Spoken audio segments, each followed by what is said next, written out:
de leyes que se divide en dos partes, dos tipos de leyes vamos a ver. Mañana vamos a hacer ejercitación de esta unidad. Cabe aclarar que esta unidad no va a ser evaluada en el parcial número 1, sino que ya vamos adelantando para el parcial número 2. El día jueves van a tener disponible la documentación y un formulario de Google para que puedan responder en relación al laboratorio número 1, que trata de aspectos de seguridad en el laboratorio. Ese laboratorio sí va a ser evaluado en el parcial número 1. El día viernes van a tener disponible el cuestionario de esta unidad, que es la unidad 4 de leyes, es el cuestionario número 6. Y yo creería que entre hoy y mañana ya les vamos a subir las respuestas de los cuestionarios del primer parcial, como para que puedan chequear, en el caso de que ya los hayan respondido, cuáles han sido las respuestas que estaban bien y si han tenido alguna dificultad, que puedan hacer las correcciones que sean necesarias. Sí les recomiendo que como máximo hasta mañana ya vayan terminando de responderlos, porque lo que vamos a hacer va a ser cerrar los cuestionarios y poder bajar, no sé si han trabajado alguna vez con esa herramienta. Lo que podemos hacer es, cuando cerramos el cuestionario, bajamos todas las respuestas y podemos hacer, digamos, una traducción a Excel. Entonces, de ese modo, podemos hacer un seguimiento de quienes han ido respondiendo. Ahí me preguntan, ¿cómo va a ser el tema de los laboratorios? Es individual, es individual. Cada uno de ustedes tiene que entrar al formulario y generar el formulario con las respuestas en forma individual. ¿Bien? Bueno, entonces empecemos con la clase de hoy.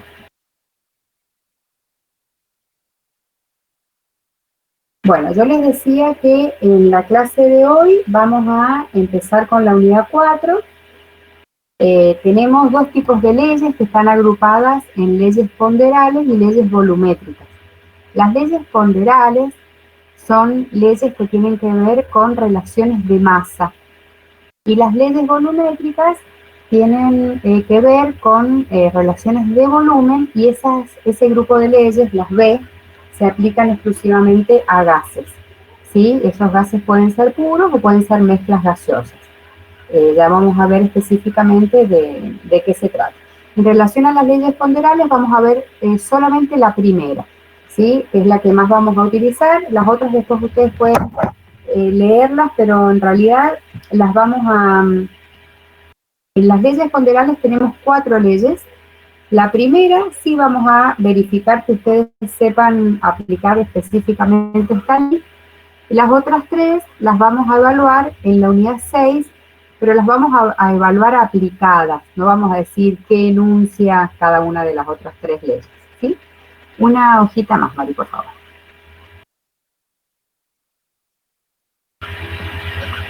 Bueno, si ustedes se remiten a los libros que hemos sugerido de la bibliografía, este capítulo de leyes lo van a encontrar en realidad, o sea, esta unidad, perdón, de nuestra asignatura, la van a encontrar en 2 capítulos diferentes. Si es el Brown, capítulo 1 y 10, y si es el Chang, capítulo 2 y 5. Unos tirados. Para poder trabajar con las leyes, ya sea ponderales o volumétricas, necesitamos algunos conceptos que vamos a ver en este momento. Uno de esos conceptos es el concepto de mol, ¿sí? Así como nosotros estamos habituados en nuestra vida cotidiana a hablar de conjuntos de partículas, por ejemplo, cuando hablamos de docena, nosotros sabemos que estamos hablando de 12 partículas o de 12 unidades, o cuando hablamos de centena, sabemos que estamos hablando de 100 partículas o de 100 unidades. En química es de gran utilización el concepto de mol, ¿sí? El concepto de mol, ustedes ahí en amarillo tienen la definición, Mol es la cantidad de sustancia que contiene tantos átomos o moléculas como átomos a 12 gramos de carbono 12. Leído así parece un poco abstracto. Después le respondo a Juan Cruz. Voy a hacer después un corte y respondo las preguntas. Lo vamos a leer de nuevo. Dice, mol es la cantidad de sustancia que contiene tantos átomos o moléculas como átomos hay en 12 gramos de carbono 12. ¿Sí? Imaginémonos que nosotros tenemos en un recipiente átomos de carbono 12, ¿sí? Ese isótopo de carbono que tiene número de masa 12, ¿sí? Y yo empiezo a colocar partículas, supongamos que tengo una balanza, y empiezo a poner átomos de carbono, y esto es algo sumamente hipotético, ¿no? Porque yo no voy a poner de a un átomo, pero suponemos que lo pudiéramos hacer. En esa balanza yo voy a empezar a poner átomos de carbono 12. Pongo un átomo, pongo dos, 100, 1000, 2500, voy poniendo. Y voy, como estoy trabajando con una balanza de alta precisión, yo voy a ir registrando la masa. Me va a decir que llevo 1 gramo, 2 gramos, 5 gramos. Cuando yo llegue a 12 gramos, no coloco más átomos en la balanza. Y como yo los fui poniendo de a uno, yo fui contando cuántos átomos coloqué. ¿Bien? Y esa cuenta me da que para llegar a 12 gramos de carbono 12, yo he colocado 6,022045 por 10 a la 23 partículas, ¿sí? Este número que tengo acá. Es decir, he tenido que colocar 1 mol de átomos de carbono 12 para tener 12 gramos. ¿Sí? Entonces, mi experimento dice que para poder llegar a 12 gramos de carbono 12, yo tengo que colocar esta cantidad de partículas, que son muchísimas partículas, porque este 10 a la 23 me indica que es 10 multiplicado por sí mismo 23 veces, 10 por 10 por 10, ¿sí? O sea que son 23 ceros el que le tengo que agregar a este 6, es decir, yo tengo que correr esta coma 23 veces a la derecha. O sea, son muchísimos millones, billones de partículas. ¿Se entiende? Es un número sumamente grande. ¿Por qué? Porque la masa de un átomo es muy pequeña. Entonces yo he tenido que poner toda esta cantidad de partículas para lograr sumar esos 12 gramos de carbono 12. Ahora bien, este concepto de mol no solamente funciona para el átomo de carbono, funciona para cualquier sustancia. ¿Y cómo la utilizo? Vamos a la definición. Es la cantidad de sustancia que contiene esa cantidad de partículas. Entonces, supongamos, si yo quiero utilizar, no quiero utilizar carbono, quiero utilizar hierro. El hierro es, supongamos, hierro 56. Entonces yo voy a tener en 56 gramos de hierro todas estas cantidades de partículas. Porque yo tengo que poner la misma cantidad de partículas que puse para el experimento de carbono 12 y ver cuál es la masa que tienen esas partículas. A este numerito, 6,02, generalmente lo truncamos ahí, 6,02 por 10 a la 23 partículas, se le denomina número de Avogadro. ¿Bien? Ahí abajo lo tienen redondeado. ¿Sí? Ahora, si yo me remito a estos 12 gramos de carbono, como estos 12 gramos de carbono es 1 mol de carbono, yo a esa masa le llamo masa molar. ¿Sí? Le llamo masa molar. Masa molar atómica en este caso, porque tengo 1 mol de átomos. Una hojita más, por favor.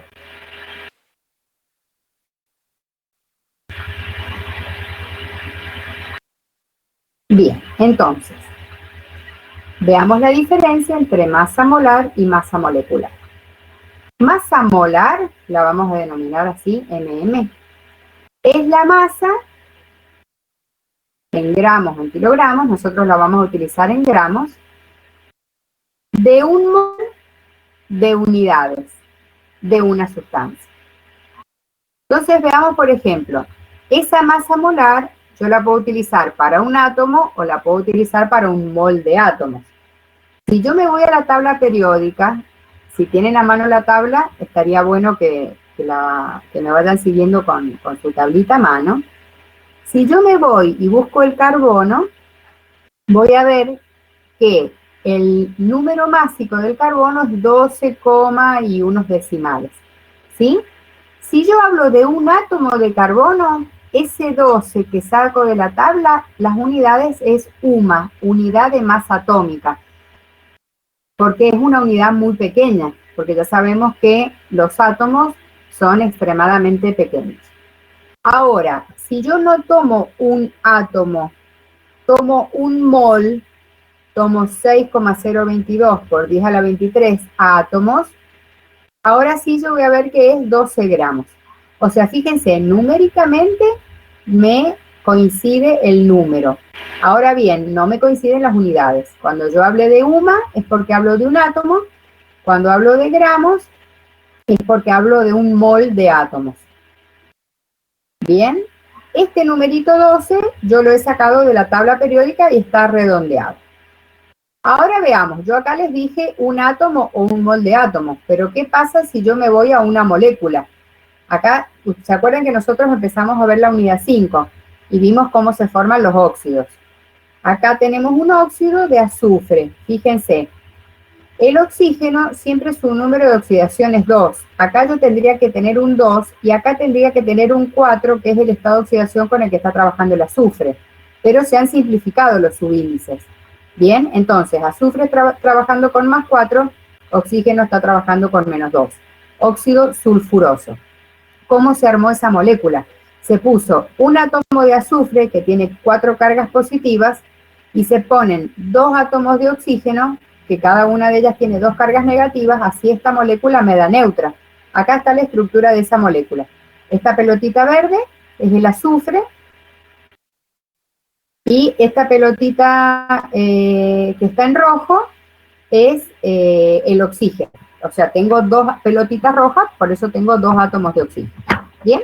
Entonces, si yo quiero calcular cuál es la masa para esa molécula que yo tengo ahí, me voy a la tabla periódica y tengo que buscar la masa atómica del azufre y pongo por 1, porque tengo un solo átomo en esa molécula de azufre.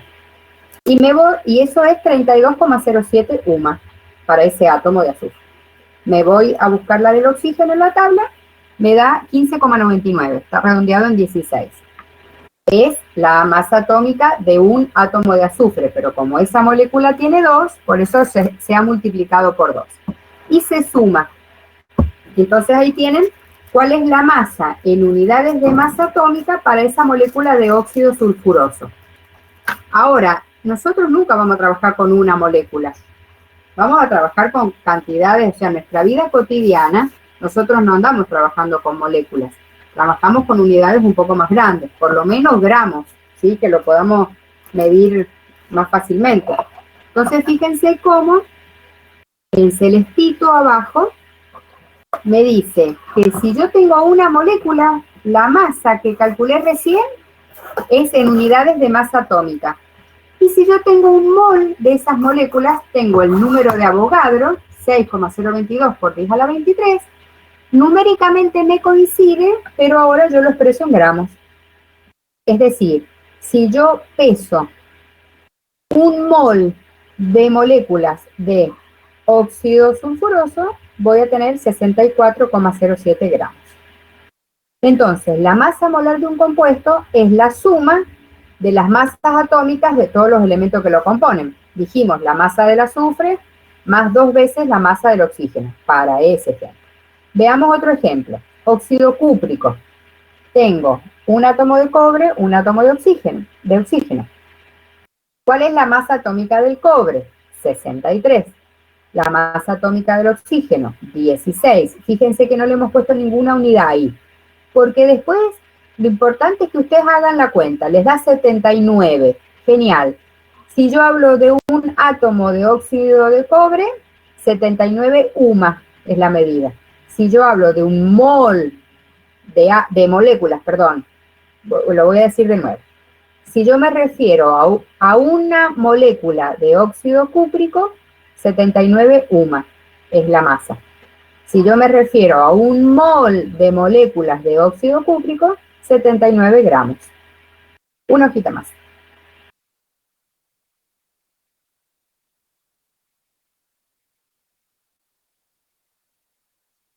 Bien, entonces, ahora vamos a las leyes, donde vamos a utilizar estos conceptos y otros más que los vamos a ir viendo.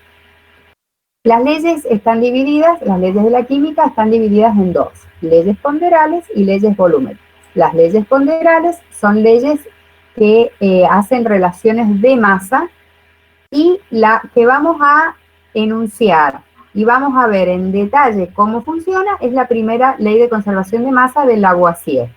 Las otras tres leyes las vamos a evaluar aplicadas cuando resolvamos ejercicios de estequiometría en la unidad 6. Por lo tanto, no los quiero, digamos, enredar un poco porque hay veces que se complican los enunciados, pero ustedes después las pueden trabajar bien cuando resuelven ejercicios. Entonces nos vamos a enfocar en la A1. Y luego sí vamos a ver todo el detalle de leyes volumétricas, que es el grupo B. Una hojita más.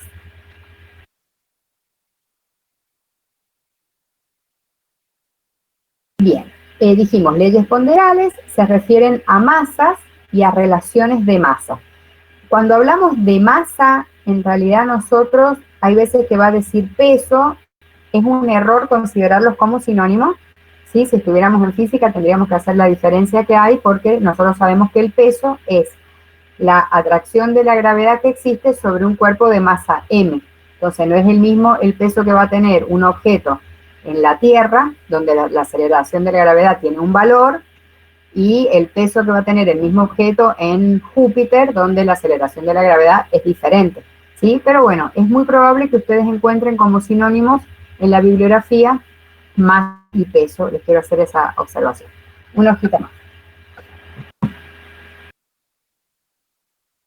¿Qué nos dice la primera ley de las leyes ponderales, que son relaciones de masa y que es la ley de Lavoisier? Esta ley se denomina ley de conservación de masa. Lo que nos dice es que siempre que nosotros tengamos una transformación química, la masa de los reactivos que intervienen al inicio de la reacción es igual a la masa total de los productos que se obtienen cuando ya ha terminado la reacción. Sí, hay un principio, hay una ley de conservación de masa que me indica que la materia ni se crea ni se destruye, sino que solamente hay reorganización de materia, ¿sí? Es decir, toda la materia que hay en el universo es constante a lo largo del tiempo, solamente hay reorganizaciones de materia, ¿sí? Entonces, está mal decir que se está generando algo. En realidad lo que está ocurriendo es una transformación. Esta ley de conservación de masa va en paralelo con la ley de conservación de energía, ¿sí? La energía del universo también es constante y no hay generadores de energía, sino que hay transformadores. Lo que pasa es que hay veces que en la vida cotidiana nosotros utilizamos sinónimos y tergiversamos la realidad. Por ejemplo, nosotros decimos, estamos en una fiesta, se corta la luz y ponen en funcionamiento un generador. En realidad ese generador no hace generación espontánea de energía eléctrica. Lo que hace ese generador es utilizar una cantidad de combustible en el interior del mismo para transformar la energía química del combustible, por ejemplo gasoil, en energía eléctrica. Entonces, no nos confundamos porque muchas veces en la realidad utilizamos términos que no, digamos, responden a las leyes que están establecidas científicamente. Entonces, esta ley de conservación de masa me dice que si yo tengo una reacción química, fijémonos la primera reacción que está en celestito, en la cual hidrógeno se combina con oxígeno para dar lugar a la formación de agua, ¿sí? ¿Qué es lo que tiene que ocurrir? El hidrógeno gaseoso, por eso tiene el subíndice, se tiene que combinar con el oxígeno gaseoso para formar agua. pero no se combina un átomo de hidrógeno con una molécula de hidrógeno con una molécula de oxígeno, sino que se tienen que combinar dos moléculas de hidrógeno, que son, cada molécula está formada por dos pelotitas azules, ¿sí? Y cada pelotita azul es un átomo de hidrógeno, ¿se ve? Entonces a la izquierda yo tengo que se tienen que combinar la cantidad de dos moléculas de hidrógeno con una molécula de oxígeno y va a dar lugar a la aparición de dos moléculas de agua. Entonces, si yo hago el balance de masa para esa situación, yo voy a encontrar que a la izquierda tengo 4 átomos de hidrógeno, que son los mismos que tengo a la derecha, lo que pasa es que están reorganizados diferentes, ¿sí? Y esa reorganización hace que las sustancias sean completamente diferentes. No es lo mismo tener hidrógeno que tener oxígeno que tener agua. Pero lo que yo les quiero marcar acá es que los mismos 4 átomos de hidrógeno que están al inicio están al final. Y los mismos 2 átomos de oxígeno que están al inicio están al final. Lo único que están reorganizados. Bien, entonces esa transformación química, esa, digamos, reorganización de la materia, da lugar a la aparición de un producto diferente, pero la cantidad de materia al inicio tiene que ser igual a la cantidad de materia al final. ¿Qué más dice? Hay otro ejemplo ahí, lo vamos a hacer numérico ahora. Si yo tengo la reacción de cobre con azufre, ¿sí? Que me da por, digamos, por producto sulfuro cúprico. No se preocupen porque nosotros los hidruros todavía no los hemos visto, los vamos a ver en la segunda parte de fórmulas, pero ustedes pueden ver que tienen un átomo de cobre que reacciona con un átomo de azufre para dar lugar a una molécula que está compuesta por cobre y azufre. Si yo esto lo hago en gramos, ¿cuál sería la relación? Un mol de cobre, ¿qué masa tiene? Me voy a la tabla periódica, 63,5. ¿Cuál será la masa de ese mol de azufre? 32 gramos. Lo que tengo a la izquierda, que es 95,5 gramos que han reaccionado, tiene que ser igual a la masa de esa molécula. ¿Y cómo voy a calcular la masa de la molécula? 63,5 más 32, es decir, que me tiene que dar lo mismo la masa que yo tengo a la izquierda con la masa que yo tengo a la derecha. Generalmente es este el modo en el que trabajamos para verificar la ley de conservación de masa. No lo hacemos a nivel de átomos y moléculas, sino que lo hacemos haciendo relaciones de masas. ¿Por qué? Porque así se llama la ley de conservación de masa. Entonces yo tengo que hacer la relación de masa entre la masa de los reactivos, situación inicial, y la masa de los productos, situación final. Vamos, Mari, directamente a las B, a las leyes B. Mientras voy respondiendo, dice, profe, disculpe, o sea que a los que les falta por completar algún formulario correspondiente al parcial 1 deben completar todo sí o sí hoy. Bueno, hasta mañana les dije que podían hacerlo, no hay problema. Para tener chance de integrar. Ustedes para poder, no sé lo que es integrar, para poder promocionar tienen que tener el 80% de los formularios realizados, pero aparte tienen que tener buenas notas, entonces les conviene ir haciendo los formularios porque son instancias de autoevaluación, te ayudan a estudiar. Nosotros les estamos dando herramientas para que ustedes estudien, pero ustedes manejan su estudio. Profe, ¿hasta cuándo hay tiempo de entregar los formularios? Ya les dije, lo ideal es que lo hagan hasta mañana. ¿Por qué? Porque si no, te van a quedar todos para hacer en diciembre. Y a lo mejor en diciembre ya no tuviste buenas notas y perdiste la promoción. O perdiste hasta la regularidad. Entonces, ¿cuándo hay tiempo? El tiempo es irlos haciendo semana por semana para llevar la asignatura lo más al día posible. Leyes volumétricas. Hacen referencia a los volúmenes de sustancias gaseosas que intervienen en una reacción. Entonces, ahora solamente me voy a tener que quedar con sustancias que estén en estado gaseoso. Si yo tengo cualquier otro enunciado y no me aclara que es un gas, no le voy a poder aplicar ninguna de las leyes volumétricas porque son exclusivamente relaciones de volúmenes para gases. Y son en principio esas leyes que tenemos ahí, ya las vamos a ir viendo una a una.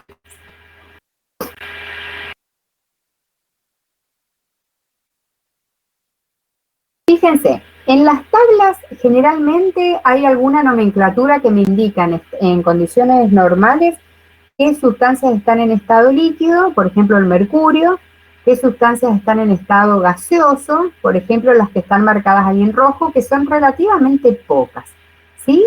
A temperatura ambiente, más o menos 25 grados y una atmósfera de presión, el hidrógeno, nitrógeno, oxígeno, flúor, todos los gases nobles, el cloro, se encuentran como gases. Eso para que yo ya vaya teniendo una idea de a qué me refiero cuando hable de gases, qué sustancias son las que podemos encontrar como gases. No quiere decir que el hierro, por ejemplo, que conocemos, el hierro de una reja, el hierro de una reja podría estar en estado gaseoso. Yo tendría que ir y buscar el punto de ebullición, porque esa sustancia, el hierro, en esas condiciones, 25 grados de una atmósfera, es sólido. Yo tendría que calentarlo seguramente un montón para producirle el cambio de fase y pasarlo al estado gaseoso. Toda la materia puede estar en principio en cualquiera de los tres estados.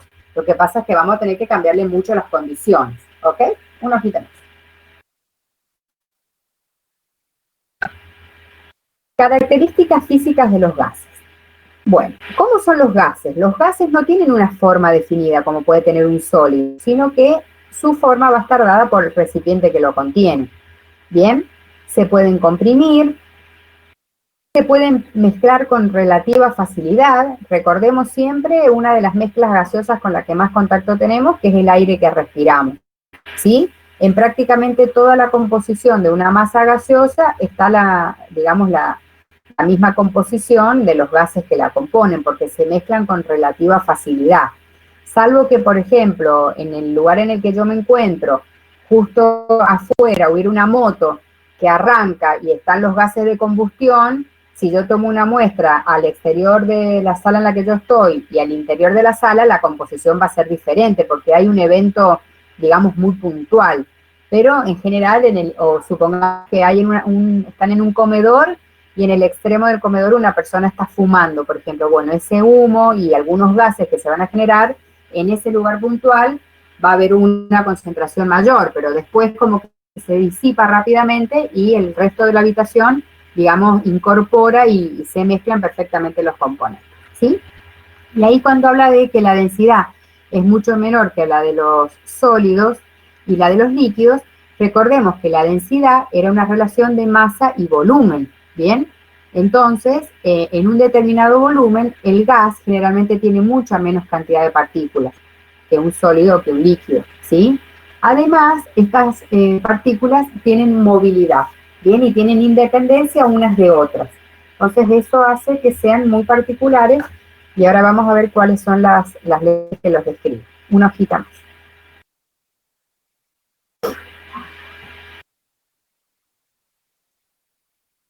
Para poder aplicar las leyes de gases, nosotros tenemos que trabajar con gases ideales, ¿sí? ¿Qué características debe cumplir un gas para considerarse como ideal? Partamos de la base que no es un gas real, entonces es un gas hipotético.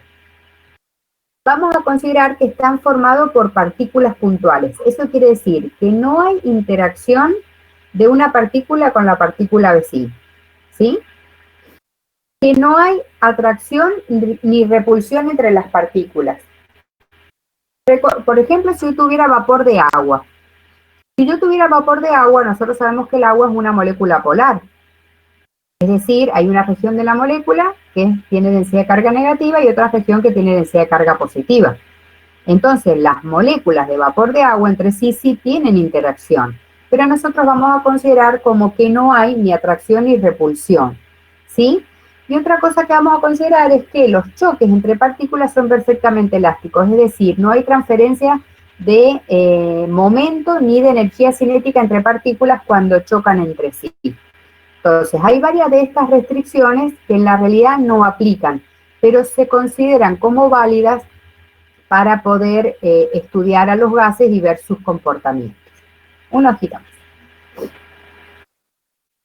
¿Cuál es la fecha de los laboratorios? Laboratorio 1 este jueves 1 de octubre.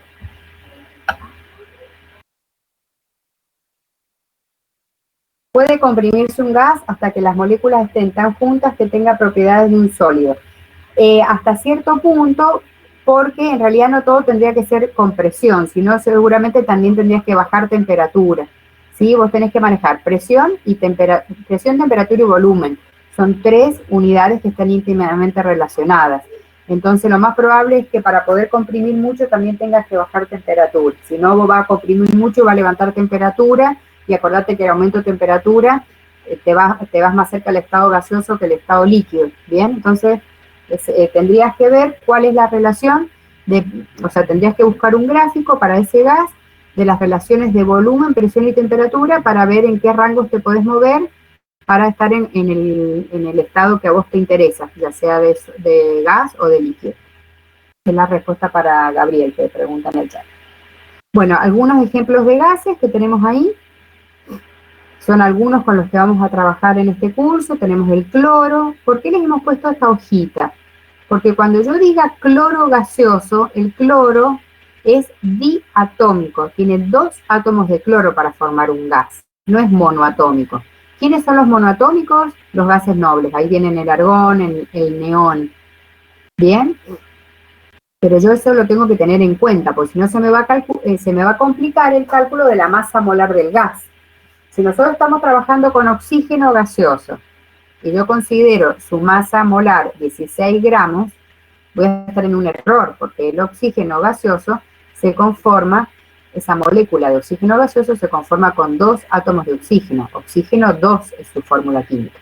Entonces les pido que tengan muy en cuenta esta hojita, porque cuando hablemos de, sobre todo los que son los que son de un solo tipo de átomos, gas oxígeno, gas nitrógeno, gas cloro, generalmente se olvidan de su índice, entonces después se les complica calcular las masas molares. Denme un segundito, por favor.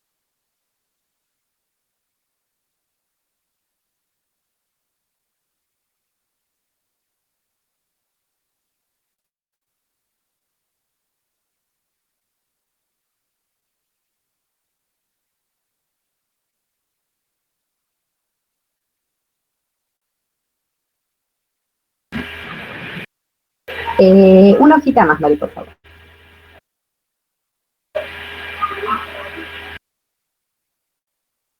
Bueno, la primera de las leyes volumétricas que vamos a ver es la ley de Boyle, que tiene la consideración de trabajar a temperatura constante.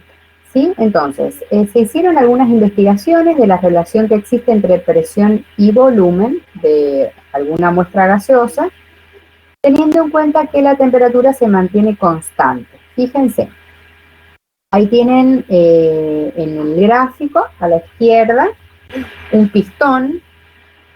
Esto es un recipiente cilíndrico que tiene una tapa, bien, y se está ejerciendo en esa tapa, digamos, que determina un determinado volumen 1, se está ejerciendo una determinada presión 1. Fíjense que hay 2 pesitas, ¿sí? Lo que se hace es, en ese experimento, disminuir la presión. Fíjense cómo se saca una pesita. Entonces lo que hace el gas es expandirse, aumentar su volumen. ¿Qué nos dice esto? Que si yo considero la cantidad de partículas no cambió. Fíjense que no hay ninguna, digamos, lugar por el cual puede entrar ni salir masa. Entonces la cantidad de partículas es exactamente la misma. Nos dijo el enunciado que la temperatura era la misma. Y si yo analizo las diferencias entre estado inicial y estado final, yo puedo decir que cuando disminuí la presión, el volumen aumentó. Entonces la conclusión es que el volumen y la presión son inversamente proporcionales, es decir, cada vez que yo disminuya presión, se va a aumentar el volumen, o al revés, si yo aumento presión, se va a disminuir el volumen. ¿Cómo lo expreso matemáticamente? Presión 1 por volumen 1 tiene que mantenerse constante, es decir, tiene que ser igual a el producto de presión 2 y volumen 2. ¿Sí? Entonces, para que esa igualdad se mantenga, si yo disminuyo la presión, lo que tengo que hacer es aumentar el volumen. ¿Bien? Si yo grafico la relación entre volumen y presión, es esa línea que está a la derecha, y esa línea se llama isotérmica. Eso es lo que hablábamos Martín hace un rato. Vos tendrías que ver Gabriel Martín. Vos lo que tendrías que ver es cuál es el gas que vos vas a estudiar para ver cuáles son las relaciones de presión, temperatura y volumen y cuáles son las condiciones de ese gas. Una hojita más. La segunda ley que vamos a ver es la ley de Charles-Gay-Lussac y es bastante parecido a la anterior, pero ahora vamos a dejar la presión constante. Entonces, lo que se hace es investigar la relación que existe entre temperatura y volumen. Y lo que hago es mantener constante la presión del gas. Fijémonos en el experimento. Yo tengo el mismo sistema con un pistón. ¿Por qué tengo un pistón? Porque yo lo que quiero ver es que se mueva el volumen del recipiente. Si yo tuviera un recipiente de dimensiones fijas, nunca podría ver si está ocurriendo algo o no con el volumen, ¿está bien? Por eso es que la tapita, esa, vieron que hay como una línea rosada arriba de las moléculas, esa tiene la posibilidad de subir y bajar de acuerdo a lo que esté ocurriendo en el sistema. Entonces, a la izquierda quiero hacer una salvedad. Esta hoja me ha quedado sin corregir. Temperatura generalmente la denominamos con T mayúscula, porque para T minúscula usamos tiempo. Bien, les digo para que en las fórmulas les quede consistente las denominaciones luego. Ven que en el texto T siempre está en mayúscula, pero justo este gráfico que he puesto, no me he dado cuenta que las T están en minúscula. Ténganlo eso en cuenta. Bueno, veamos el grafiquito. A la izquierda, yo tengo una situación inicial, situación 1, en donde tengo una cantidad de partículas que no va a cambiar, y tengo un volumen y una temperatura. Ahora fíjense, ¿qué hago yo en el segundo, en el grafiquito de la derecha? ¿Qué cambió de 1 respecto de 2? ¿Qué estoy haciendo yo debajo del sistema? A ver si alguien me cuenta. ¿Cuál es la acción externa que se ha tomado? Estoy calentando, exactamente, estoy aumentando la temperatura. Entonces, T2 es superior a T1. ¿Qué va a ocurrir en el sistema? Va a aumentar el volumen. Fíjense que la presión es la misma. Hay las 2 pesitas de la izquierda y las 2 pesitas de la derecha. Así todo, se aumenta el volumen. Entonces, ¿cuál es la conclusión a la que podemos llegar? Que volumen y temperatura son directamente proporcionales. Cuando yo caliente el sistema, va a aumentar el volumen. Si yo enfrío el sistema, va a disminuir el volumen. Esto es a presión constante. Estos análisis se hacen a presión constante. ¿Por qué yo trabajo de este modo? Miren, es muy difícil evaluar el efecto de una variación cuando lo que te cambian son varias cosas en simultáneo. Supongamos que ustedes se juntaron el viernes pasado a comer pizzas. ¿Bien? Y gastaron 1.000 pesos. Y eran 5. ¿Bien? Y el sábado se volvieron a juntar. Y gastaron 900 pesos, pero eran 4. Es como que es difícil saber si gastaste menos porque son menos personas, porque te hicieron una promoción en las pizzas, porque no te cobraron el delivery. Yo cuando tengo que analizar situaciones, lo que si puedo trato de hacer es mantengo muchas variables fijas, entonces no son variables, son constantes, y solamente hago variar de a pares. Entonces yo establezco las relaciones de esas dos que han variado. ¿Bien? Entonces, en la anterior, temperatura constante y la relación presión-volumen. Ahora trabajé presión constante, veo la relación temperatura-volumen. Fíjense, si yo lo grafico el volumen en función de la presión, cada vez que aumenta la presión, aumenta el volumen. Por eso son esas líneas que están a la derecha que se llaman isobaras. Cada una de esas líneas es de presión constante.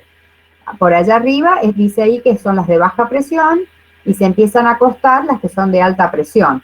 Pero la relación volumen-temperatura es una relación lineal creciente. Cada vez que yo aumento temperatura se va a aumentar el volumen. Una hojita más. Vamos a hacer el mismo experimento, o sea, el mismo patrón de análisis, pero ahora con el volumen constante. Estas tres primeras leyes están muy piola que se las estudien en paralelo, a las tres.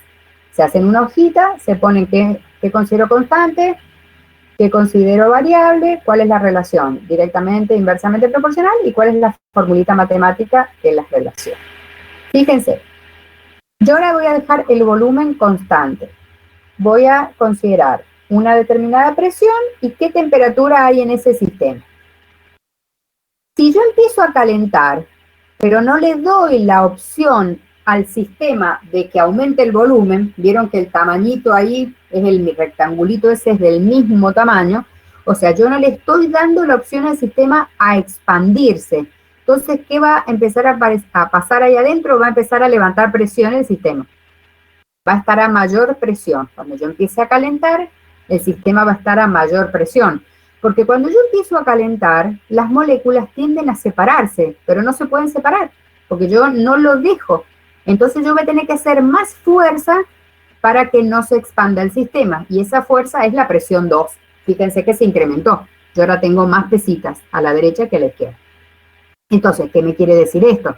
Que si yo aumento la temperatura, tengo que aumentar la presión para mantener el volumen constante. Entonces, esas dos relaciones son directamente, esas dos variables son directamente proporcionales. Es el gráfico que tengo a la derecha. Cuando yo aumento la temperatura, se aumenta la presión del sistema. Esa línea se llama isocora. Son líneas de volumen constante, porque dijimos cuál fue la propiedad, cuál fue la propiedad que se mantuvo constante, en este caso, el volumen. Y ahí está la ecuación matemática que describe esta ley, presión sobre temperatura constante, es decir, presión 1 sobre temperatura 1 tiene que mantenerse igual al cociente de la presión 2 y la temperatura 2. Ahí recuerden también, si están tomando notas, o si han impreso el apunte o están haciendo alguna observación, que esas T1 y T2 que están en rojo, las ponen en mayúscula, por favor. Una hojita más. En este momento les voy a pedir, porque no sé si va a salir escrito en algún lado, pero me acabo de acordar, les voy a pedir que hagan un repaso en la guía de ejercicios número 1. Ustedes van a tener conversión de unidades de temperatura. En general, nosotros tenemos diferentes unidades para la mayoría de las variables que se pueden medir en función de cuál es el sistema que estamos trabajando. Uno de los, de las unidades más, más popularizadas de temperatura son los grados Celsius, los grados Kelvin, los grados Fahrenheit. Vieron que si ves una película de Estados Unidos, te dan las temperaturas en grados Fahrenheit, que uno no tiene idea si hace frío o si hace calor, porque no manejamos esas unidades, ¿bien? No las vamos a utilizar demasiado. Sí, lo que tienen que tener en cuenta es que siempre que hablemos de leyes de gases, las temperaturas las tenemos que trabajar en grados Kelvin.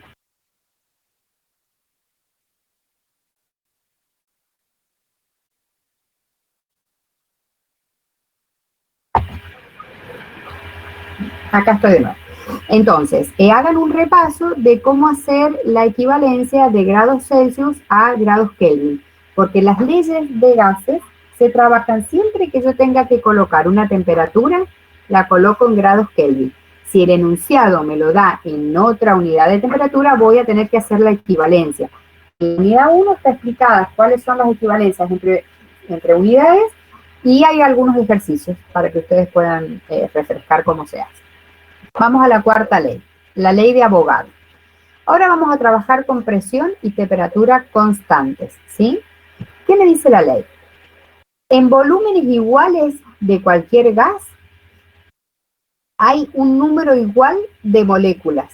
Si yo los mido a una determinada, si yo considero que la presión y la temperatura es la misma, ¿sí? Fíjense que yo a la izquierda, un volumen de hidrógeno, ¿cuántas moléculas tengo? 2, 4, 6. A la derecha, en un volumen de cloro, ¿cuántas moléculas tengo? 2, 4, 6. ¿Sí? Entonces, las moléculas de hidrógeno, N, bueno, acá lo ha hecho en cantidad de moléculas. Generalmente yo les decía, nosotros no andamos contando moléculas porque sería imposible. Lo que hacemos es calcular moles, ¿bien? Entonces, los moles que yo tenga de una determinada sustancia y los moles que tengo de otra determinada sustancia, ¿sí? Se van a mantener. Fíjense, si yo tengo un mol de cualquier gas, ocupa 22,4 litros de volumen en condiciones a 0 grados de temperatura y una atmósfera de presión, ¿sí? No importa cuál sea la masa del gas, no importa si es el hidrógeno, que tiene masa atómica 1, o es el cloro, que tiene, digamos, otra masa. Ya los vamos a trabajar en forma práctica, van a ver que son de fácil aplicación estas leyes. Unos quitamos.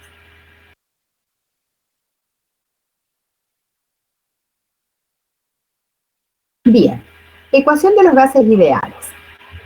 En este apunte, en este resumen, las leyes han sido enunciadas en el orden en el que fueron, digamos, elaboradas a lo largo del tiempo por los científicos que le dan el nombre a cada una de las leyes.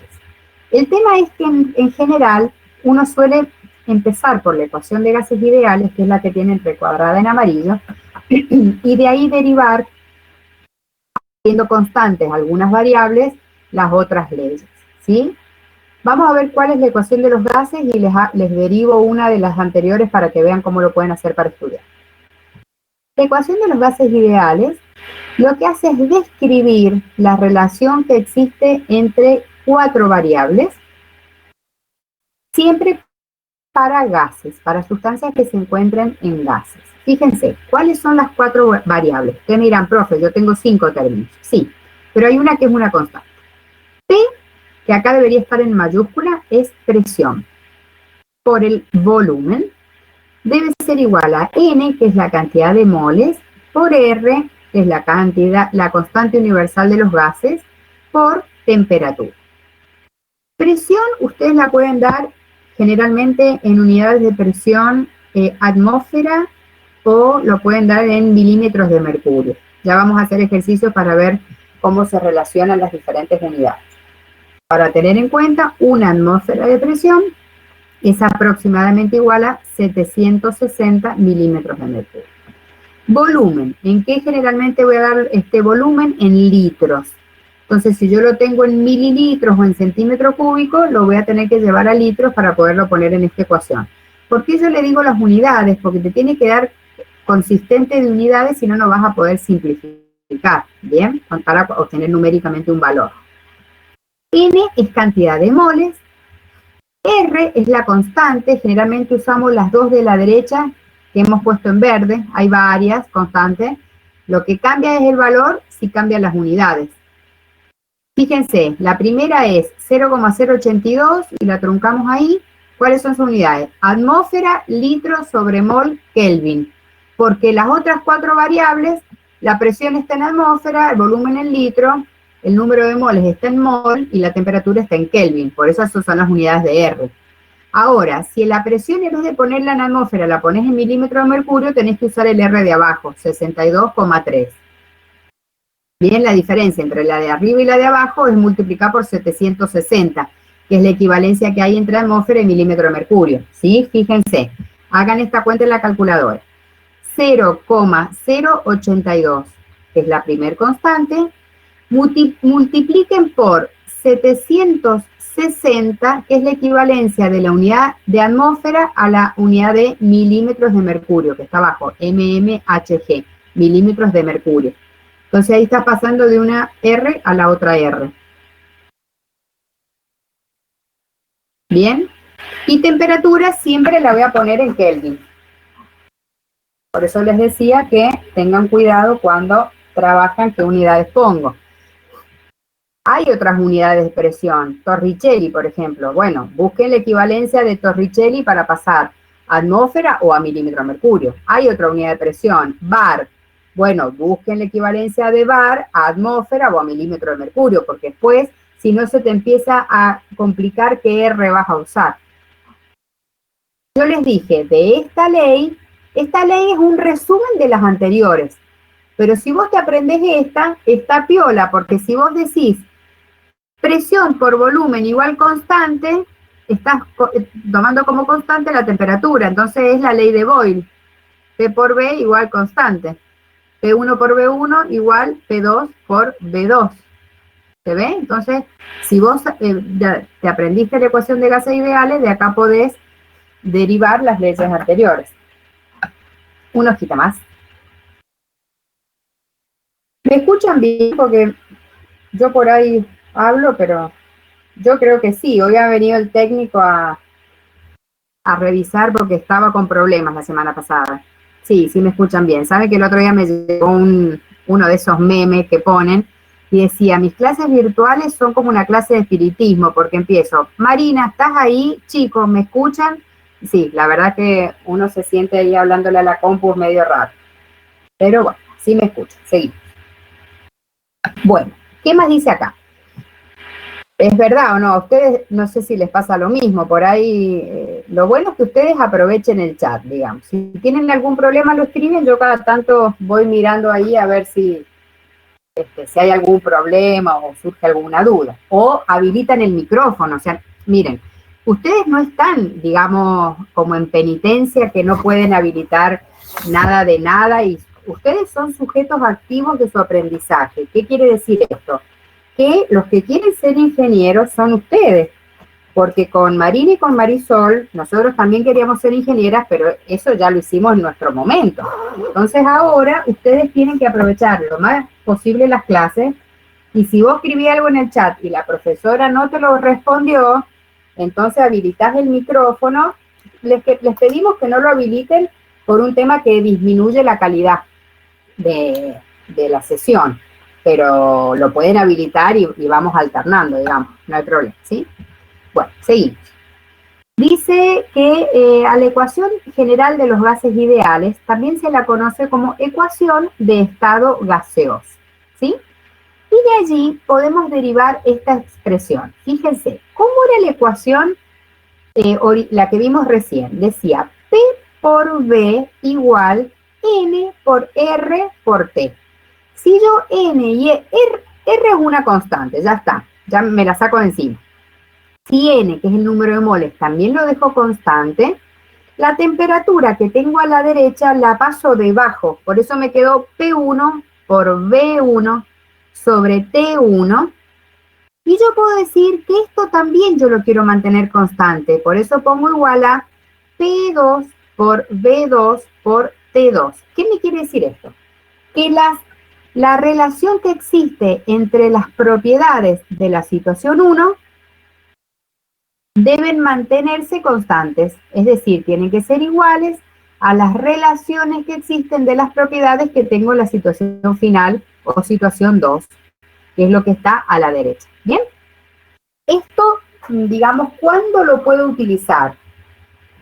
Vamos a ver, les voy a dar dos ejemplos así enunciados.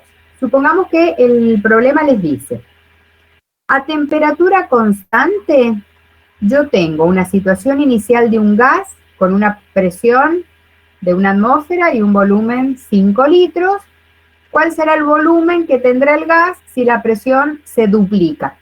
Bien, entonces yo tengo una situación de P por B igual constante, porque son las dos únicas variables que yo les mencioné, la presión y volumen inicial, y cuál será el volumen para una presión final. Ahora, si yo les menciono que hay variación de 3 posibles variables, que son estas que estamos viendo en pantalla, entonces ahí aplico esta ecuación que es un poquito más compleja, porque las 3 primeras que vimos, solamente había variaciones entre 2 de ellas, entre 2 de las variables, ¿sí? Uno quita más.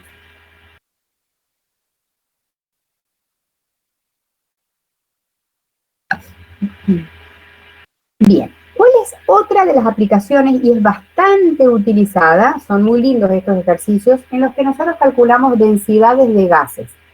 Y acá, en blanco a la derecha, hay un pequeño desarrollo matemático, no se vuelvan locos, pues ya lo vamos a mirar que es muy fácil, porque nosotros a partir de la ecuación de estado gaseoso podemos calcular la densidad de un gas, ¿sí?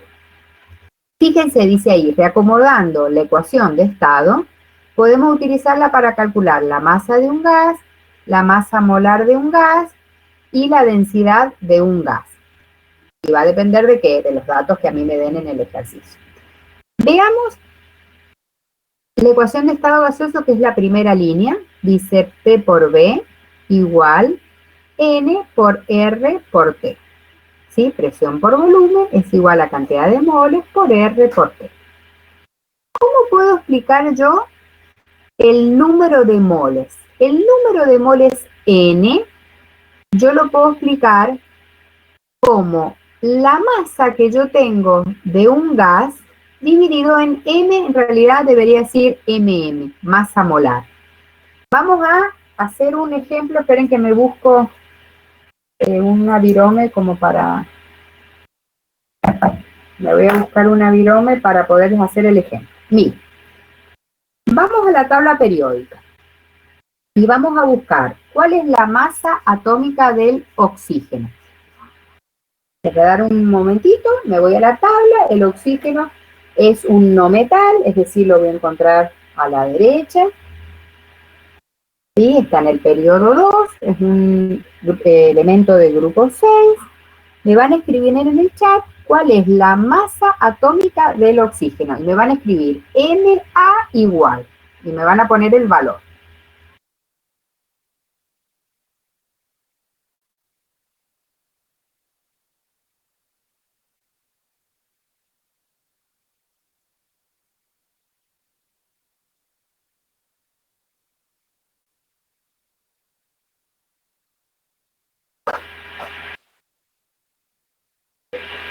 Bien, la masa atómica efectivamente es 16, ¿sí? Si yo digo 16 UMA es la masa atómica de un átomo, y si yo digo 16 gramos es la masa atómica pero de un mol de átomo. Perfecto. Ahora, si yo quiero conformar una molécula de oxígeno, ¿se acuerdan que yo les dije tengan muy presente esta hojita de gases? El oxígeno gaseoso se forma con 2 átomos de oxígeno. Entonces, ¿cuál sería la masa molar del oxígeno gaseoso? Y me van a escribir ahí MM. Miren, y esto va con mayúscula. 32, exactamente. La masa molar del oxígeno es 32. 32 gramos. Entonces, fíjense la relación que hay entre masa molar y moles. Si yo te digo que en un mol de átomos, ahí está, perfecto, Marina, lo vi y dije, a ver quién fue. Genial. Entonces, si yo tengo un mol de moléculas de oxígeno gaseoso, la masa molar es 32. Ahora, si yo les digo, miren, no tengo 32 gramos, tengo 64 gramos, ¿cuántos moles tengo? Porque tendrían mucha suerte que les den justo la masa de un mol de átomos. Entonces, efectivamente, Joaquín me dice, tengo 2 moles. Claro, porque si yo tengo 32 gramos para un mol de ese gas, y yo les digo, tengo 64 gramos, entonces tengo 2 moles. Bien, supongamos que yo tengo 1 kilogramo de oxígeno gaseoso. ¿Cuántos moles tengo?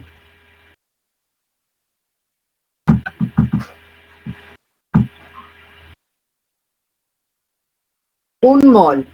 Bien, exactamente, 1000 dividido en 32. Entonces, fíjense cómo ustedes ya pueden hacer las relaciones que hay entre moles, masa molar y masa de un gas.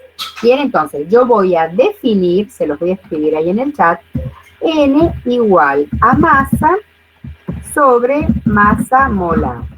Y esto se puede escribir como M sobre M. Bien, entonces, esa es la relación. Perfecto, Mari, estamos al unísono. Entonces, esa es la relación que hemos utilizado para introducir en el segundo renglón del desarrollo matemático. Entonces, ahora presión por volumen es igual a N, pero N, que es cantidad de moles, se ha reemplazado por masa sobre masa molar, por R por T. Y ahora lo que hacemos es reorganizar. Esto se podría hacer en un solo paso, en realidad. El volumen lo paso debajo de la masa y el resto lo paso todo para la izquierda. La masa la paso para la izquierda multiplicando y RT lo paso a la izquierda dividiendo. ¿Y qué era la relación de masa sobre volumen? Densidad. Entonces, esta es una de las formas de calcular la densidad de un gas, conociendo a qué presión está, cuál es la masa molar de ese gas y a qué temperatura está el sistema. Es una de las aplicaciones, conocer la densidad de un gas. ¿Bien? Una hojita más. Bueno, ley de Dalton de presiones parciales. Hasta acá nosotros estábamos analizando qué ocurría con un gas que estaba puro, es decir, tenía solamente un gas, oxígeno o nitrógeno o argón o dióxido de carbono o vapor de agua. Lo que vamos a hacer cuando trabajamos con mezclas de gases, una de las leyes que podemos aplicar es la ley de Dalton, ¿sí? ¿Qué me dice la ley de Dalton? Yo puedo trabajar con mezclas de por lo menos de 2 gases o más. En una mezcla de gases, la presión total ejercida por los mismos, ¿sí? La presión total que ejerce esa masa gaseosa en las paredes del recipiente, es la suma de las presiones que cada gas ejercería si estuviese solo en las mismas condiciones. A ver, les voy a poner un ejemplo súper doméstico. Supónganse que una persona está en una habitación y empuja con su fuerza las paredes de la habitación. Sale, entra otra persona, con su fuerza hace, digamos, presión contra las paredes de la habitación. Sale, entra una tercera persona, con su fuerza hace presión en las paredes de la habitación. Ahora, entran las 3 personas y cada una con su fuerza, es decir, digamos, presión que recibiría la pared de la habitación sería la suma de la fuerza que hace cada una de las personas en forma independiente. Entonces, si ahora yo me lo llevo a mezcla de gases, la presión total que se ejerce en las paredes del recipiente es la suma de la presión que ejercería cada gas si estuviera solito, ¿sí? Yo pongo el nitrógeno, ejerce una presión, lo saco. Pongo el oxígeno, ejerce una presión, lo saco. Pongo dióxido de carbono, ejerce una presión, lo saco. Sumo esas 3 presiones, sería lo mismo que meter el nitrógeno, el oxígeno y el dióxido de carbono y ver la presión sumada de los 3 gases, ¿sí? ¿Qué consideraciones tengo que tener? Que cada gas se distribuye uniformemente en el espacio como si los otros no estuvieran presentes, porque ¿se acuerdan que dijimos que no había interacciones entre ellos? ¿Bien? Entonces, vos pones el oxígeno, se distribuye por todo el recipiente, le agregás el nitrógeno y también tiene la posibilidad de distribuirse, no es que se queda a la entrada de la válvula porque adentro ya hay oxígeno, entonces ya no puede entrar el segundo gas, ¿sí? ¿Qué otra restricción tiene que haber? Que las moléculas no reaccionen entre sí. ¿Se acuerdan que nosotros cuando vimos la primera ley de conservación de masa decía hidrógeno más oxígeno que me daba agua? Si yo en un recipiente voy a poner hidrógeno y voy a poner oxígeno y quiero analizarlos como mezcla de gases, me tengo que asegurar que no reaccionen, que el hidrógeno siga siendo hidrógeno y que el oxígeno siga siendo oxígeno.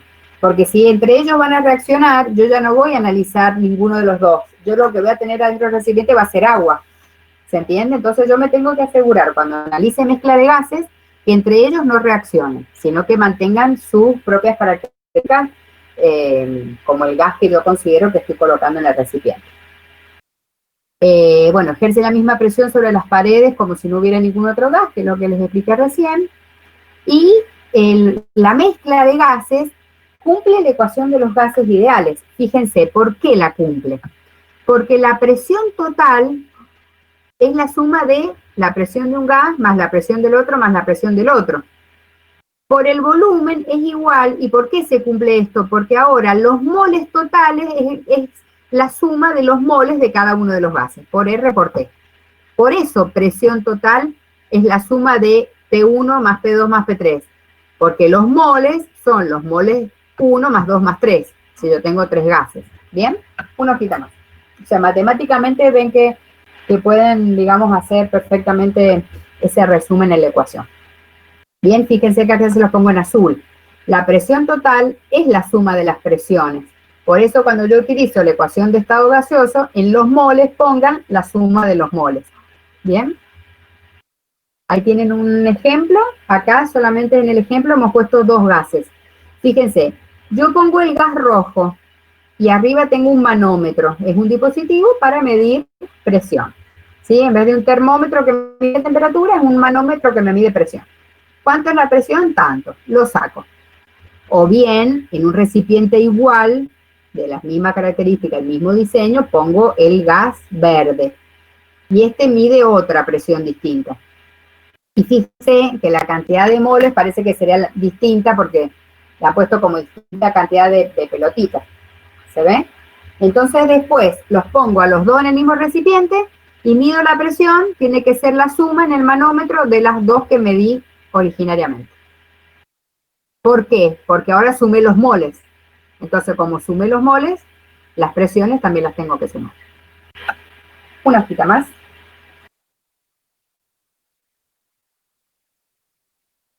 Bien, ¿por qué es tan importante poder conocer estas mezclas gaseosas? Porque en general se van a dar, digamos, en la industria situaciones en las que tengamos como resultado mezclas de gases. Por ejemplo, mezcla de gases de combustión, ¿sí? Cuando ustedes tienen un motor, tienen un vehículo de carga o un motor en la industria, que tienen un combustible que se quema con oxígeno y da por resultado gases de combustión, por ejemplo. No tienen un solo producto de esa reacción química. Es bastante importante que yo pueda conocer que existen mezclas de gases y qué son las presiones parciales. Las presiones parciales no es ni más ni menos que la presión que ejerce cada gas como si estuviera solito en el recipiente. ¿Sí? ¿Cómo puedo calcular, que lo tienen en amarillo abajo? ¿Sí? Esa P1, por ejemplo, la presión del gas 1, es igual a la presión total por esa X1 que se denomina fracción molar. ¿Qué es la fracción molar? Es la relación que existe entre la cantidad de moles de ese gas en relación a la cantidad de moles totales. Marina, ¿podemos volver a la hojita anterior? Fíjense, nosotros tenemos dos gases. Supongamos que del gas rojo yo pongo 1 mol. Y del gas verde pongo 4 moles. Los moles totales serían 5. ¿Sí? Entonces, ¿cuál sería la X1, la fracción molar del gas 1? Sería 1 mol dividido en los 5 moles totales. Y eso me daría 0,2. Esa sería la fracción molar para el gas 1. Y si yo quiero calcular la fracción molar para el gas 2, el 1 y el 2 se ponen como subíndice, pero no me lo permite acá el teclado. Serían los 4 moles del gas 2 dividido en los 5 moles totales. Eso sería 0,8. Bien, entonces si yo quiero calcular la presión del gas 1, va a ser igual a la presión total por X1. ¿Sí? Es decir, este gas es el responsable de ejercer el 20% de la presión en el recipiente, porque aporta el 20% de los moles. El gas 2, ¿sí? La presión del gas 2 será, no sé qué dice, será la presión total por X2. ¿Qué presión va a ejercer el gas verdecito? Si aporta el 80% de los moles, va a aportar el 80% de la presión. ¿Por qué? Porque yo sé que P1 más P2 es igual a la presión total. ¿Bien? Y lo otro que tengo que saber es que X1 más X2 es igual a 1. O sea, el 100% de los moles aportados. Una hojita más mal. Bien, entonces esa es la forma de calcular la presión parcial de un gas. Fíjese ahí, dice el cociente entre N sub I, los moles que aporta el gas I, sobre los moles totales. Entonces, ustedes me dirán, profe, entonces yo la presión parcial la calculo por la fracción molar. Ahí lo que vamos a tener que ver es qué me da el problema. Si me da la cantidad de moles, si hay veces que te dan las presiones totales y vos ya podés calcularte la presión, perdón, te da las presiones parciales y ya podés calcular la presión total. Hay veces que te dan las fracciones molares. Bueno, vamos a tener que analizar el problema y ver qué tengo y qué me dan, digamos. Pero en mezclas de gases yo tengo que conocer los moles que hay de cada sustancia, eventualmente puedo calcular alguna fracción molar, alguna presión parcial y la presión total en el sistema, como la suma de las presiones parciales. Una hojita más.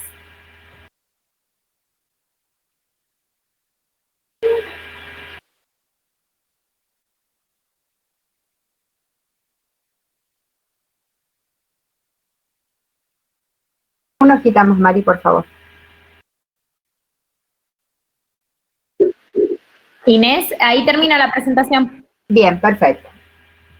Ah, es verdad. Bueno, generalmente les suelo poner algún ejercicio. Parece que lo he cortado antes. Bueno, entonces, ahí voy a habilitar de nuevo mi campo. Para que podamos, digamos, recapitular lo que hemos visto hoy y las actividades que nos quedan para esta semana. En el día de hoy hemos visto la unidad número 4, la teoría de la unidad número 4, en la cual hemos visto que las leyes de la química están divididas en dos grandes grupos, las leyes ponderales y las leyes volumétricas. Las leyes ponderales son relaciones de masa. Nos vamos a concentrar en la primera, que es la ley de conservación de masa. Y en relación a las leyes volumétricas, son leyes que aplican para gases, es decir, tengo que tener en cuenta esa consideración especial que me aclare que yo trabajo con un gas o con un sistema gaseoso para que yo pueda efectivamente aplicar estas leyes. Y mañana vamos a hacer ejercicios de gases particularmente y de algunos cálculos de masas molares, masa atómica, cómo calculo cantidad de moles, como para que me pueda poner canchero en aplicar correctamente las leyes. Hacer algunos balances de masa, algunos cálculos. El día jueves les vamos a publicar el documento para que lean del laboratorio número 1 y les vamos a publicar un link para que individualmente ingresen y lo completen en función de lo que ustedes lean en el documento teórico del laboratorio.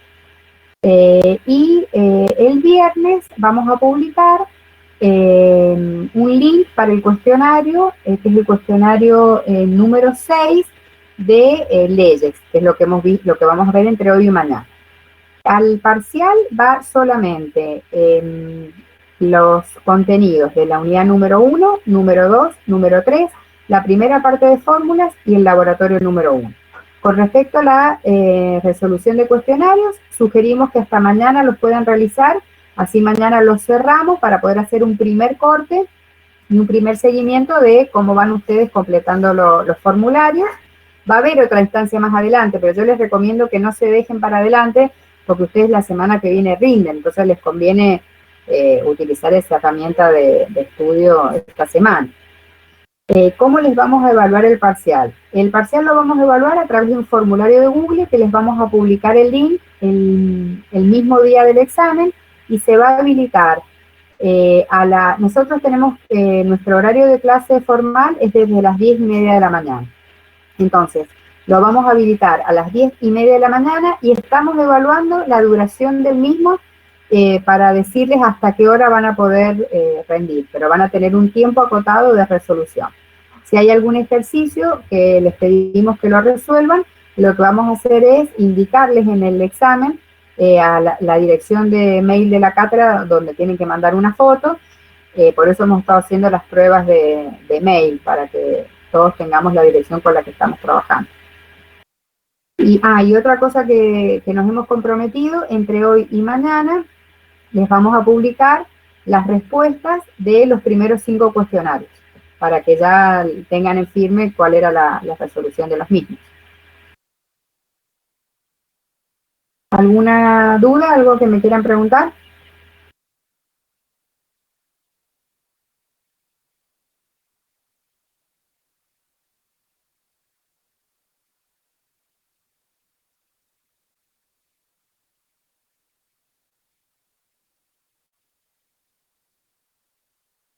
¿Qué ejercicios debemos hacer de la unidad 4? Si me dan un segundito,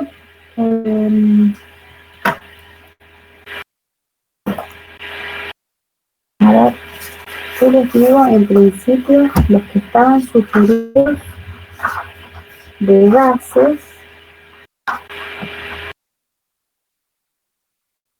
el 11, el 14 y el 25.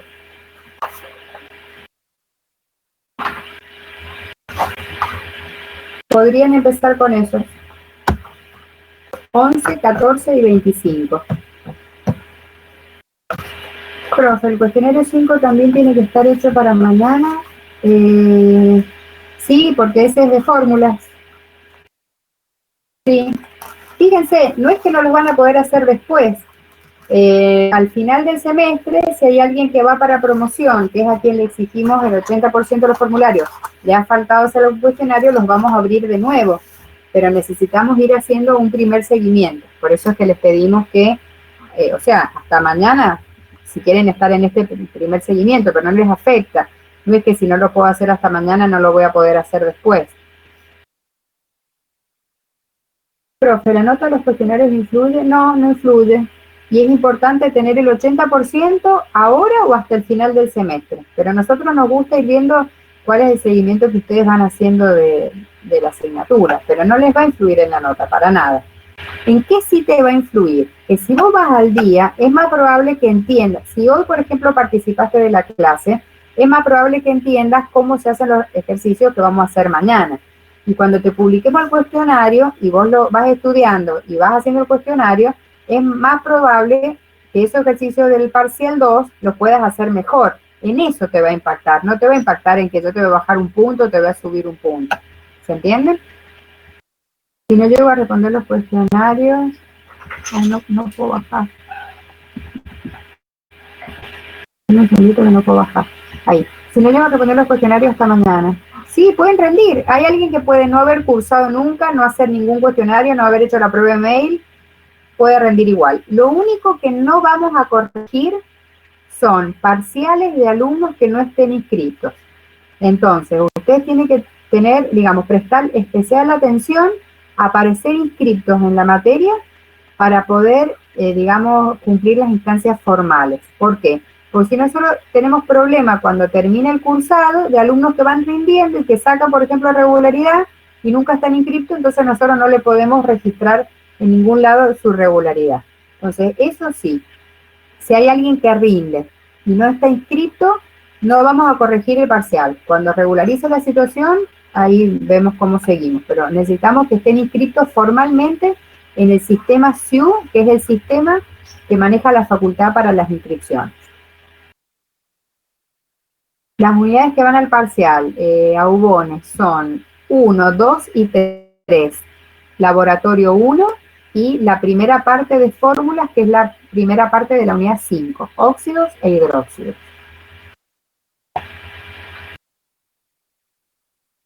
Ok. ¿Alguien nos está estudiando? Bien. ¿Se entendió entonces cómo vamos a trabajar?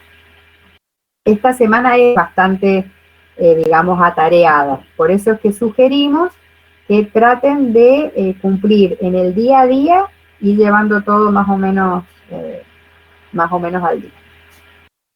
¿Cómo va a ser el laboratorio? Les vamos a mandar del laboratorio un documento teórico, porque el primer laboratorio es de seguridad en el laboratorio. Ustedes lo van a leer y van a contestar un formulario. El mismo día les vamos a dar un formulario para que respondan. ¿Sí? ¿Estamos de acuerdo? Bueno, mañana a las 11 entonces vamos a hacer ejercicios de la unidad número 4.